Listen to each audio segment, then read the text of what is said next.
కాళేశ్వరం వ్యవహారంలో ఇరిగేషన్ అధికారుల్లో టెన్షన్ పెరిగింది. ఒకవైపు విజిలెన్స్ రిపోర్ట్, మరోవైపు ఎన్డీఎస్ఏ నివేదిక, ఇంకోవైపు పీసీ ఘోష్ కమిషన్ విచారణతో ఏం జరుగుతుందోనని ఇరిగేషన్ శాఖ అధికారులు కలవరపడుతున్నారు. ఇప్పటికే 57 మంది అధికారులపై చర్యలకు సిఫార్సు చేశారు. 17 మంది అధికారులపై క్రిమినల్ చర్యలు, 33 మంది అధికారులకు జరిమానా విధించాలని విజిలెన్స్ కమిషన్ సూచించింది. ఇప్పటికే ఎన్డీఎస్ఏ, విజిలెన్స్ కమిషన్ నివేదికలు అందజేశాయి. అధికారులపై చర్యలకు సిఫార్సులు చేశాయి.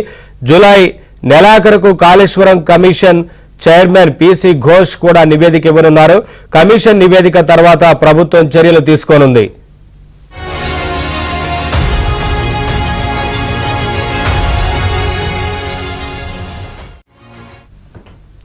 ఇదే అంశానికి సంబంధించి అప్డేట్స్ మా కరెస్పాండెంట్ నరసింహరావు లైవ్ ద్వారా అందిస్తారు. నరసింహరావు, జూలై నెలాఖరుకు నివేదిక ఇవ్వనున్నట్లుగా తెలుస్తోంది కదా, ఏంటి వివరాలు ఈ కేసు? ఎస్ నవీన్, ఈ కాళేశ్వరం ఎపిసోడ్ విషయంలోనైతే మొత్తానికి ఇరిగేషన్ శాఖ అధికారుల్లో అలజడి పెరుగుతుంది. ఆందోళన క్రమక్రమంగా పెరిగిపోతూ ఉంది. వారి టెన్షన్ అయితే హై లెవెల్కు పెరుగుతున్నటువంటి పరిస్థితి ప్రస్తుతము ఇరిగేషన్ శాఖ అధికారుల్లో కనిపిస్తూ ఉంది. కాళేశ్వరం కమిషన్కు, కాళేశ్వరం కుంగుబాటుకు సంబంధించి ఇప్పటికే విచారణ జరిపినటువంటి విజిలెన్స్ రిపోర్ట్ ఇచ్చింది. ఆ విజిలెన్స్ రిపోర్ట్కి కమిషన్ ఆమోదం కూడా తెలిపింది. ఇప్పటికే జాతీయ విపత్తుల నిర్వహణకు సంబంధించి నేషనల్ డ్యామ్ సేఫ్టీ అథారిటీకి సంబంధించినటువంటి రిపోర్టు కూడా అందజేసింది.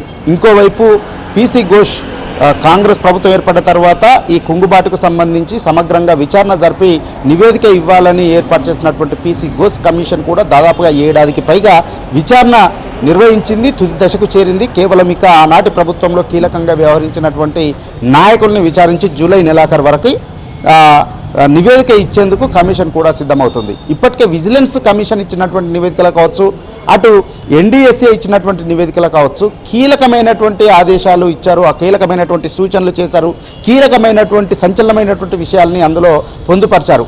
అందులో ప్రధానంగా ఇటు విజిలెన్స్ ఇచ్చినటువంటి నివేదికలోనైతే దాదాపుగా ఈ ప్రాజెక్టు కుంగిపోవడానికి అధికారుల నిర్లక్ష్యము, తీవ్రంగా ఖజానాకు నష్టం జరగడానికి కూడా అధికారుల నిర్లక్ష్యము, బాధ్యత రాహిత్యం ఉందనేటువంటిది తేల్చింది.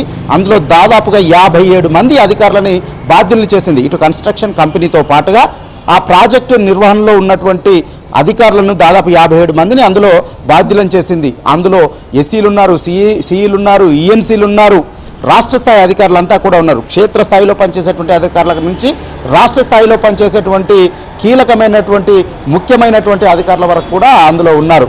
దాదాపుగా అందులో సెక్షన్లతో సహా వారిపైన కఠినమైనటువంటి చర్యలు తీసుకోవాలనేటువంటి సూచనలని ఇందులో చేశారు. దాదాపుగా 17 మంది మీద అయితే క్రిమినల్ చర్యలు తీసుకోవాలని చెప్పి ఏకంగా ఐపీసీ సెక్షన్లను కూడా వారు అందులో పొందుపరిచారు. 120B, అదేవిధంగా 336, 409, 418, 423 ఈ విధంగా కఠినమైనటువంటి సెక్షన్లు అన్నీ కూడా పెట్టి వారిపైన 17 మంది అధికారులపైన కఠినమైనటువంటి చర్యలు తీసుకోవాలి, క్రిమినల్ చర్యలు తీసుకోవాలని చెప్పి సిఫార్సులు చేశారు. అంతేకాకుండా 33 మంది నుంచి జరిమానాలు విధించాలి, 33 మంది అధికారులపైన జరిమానాలు విధించాలని చెప్పారు. అందులో ఈఎన్సీలు ఉన్నారు, రిటైర్డ్ ఈఎన్సీలు ఉన్నారు, ఈఎన్సీలు ఉన్నారు, సిఈలు ఉన్నారు, ఎస్సీలు ఉన్నారు. ఇప్పుడు వీరు సిఫార్సు చేసినటువంటి 33 మందిలో జరిమానాలు విధించాలని చెప్పారు. అంతేకాకుండా ఇప్పటికే 7 ఇందులో రిటైర్ అయినటువంటి అధికారులు ఉన్నారు. వారి దగ్గర నుంచి కూడా ఇందుకు సంబంధించి పెనాల్టీలు వసూలు చేయాలి, వారి జీతభత్యాల నుంచి, వారికి వచ్చేటువంటి పెన్షన్ల నుంచి పెనాల్టీలు వసూలు చేయాలని చెప్పి కూడా చట్టాలని ఏ సెక్షన్ల ప్రకారం వసూలు చేయొచ్చో సిఫార్సులను చేశారు విజిలెన్స్ కమిషన్. సో ఒకవైపు ఇటు విజిలెన్స్ కమిషను సిఫార్సులు చేసింది, కఠినమైనటువంటి శిక్షలు విధించాలని చెప్పి సిఫార్సులు చేసింది. మరొక వైపు దాదాపుగా ఎన్డీఎస్ఏ కూడా దాదాపుగా ఇలాంటి నివేదికనే ఇచ్చింది. అందులో అధికారులను బాధ్యులను చేసింది, వారిపైన చర్యలు తీసుకోవాలని చెప్పి ఆ నివేదికలో కోరినట్లుగా తెలుస్తూ ఉంది. ఇంకొక వైపు ఇప్పటికే కమిషన్ విచారణ తుది దశకు చేరింది. కానీ విచారణ సమయంలోనే పలువురు అధికారులపైన కమిషన్ చైర్మన్ పీసీ ఘోష్ కూడా చాలా సీరియస్గా రియాక్ట్ అయ్యారు. సమాచారం ఇచ్చేటువంటి క్రమంలో ఆ విచారణకు హాజరై అడిగినటువంటి ప్రశ్నలకు సమాధానం చెప్పినటువంటి సమయంలో కూడా చాలా క్రిమినల్ చర్యలకు సిఫార్సు చేస్తానని అన్నారు. అసలు ప్రమోషన్లు లేకుండా శాఖాపరమైనటువంటి చర్యలు తీసుకోవడానికి సిఫార్సులు చేస్తానని చెప్పి సీరియస్ అయ్యారు.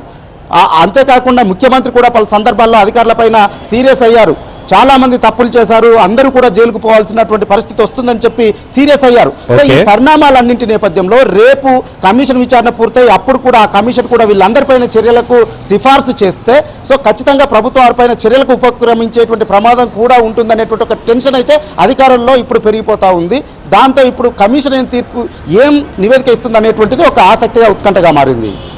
Right, thank you Narasimharao.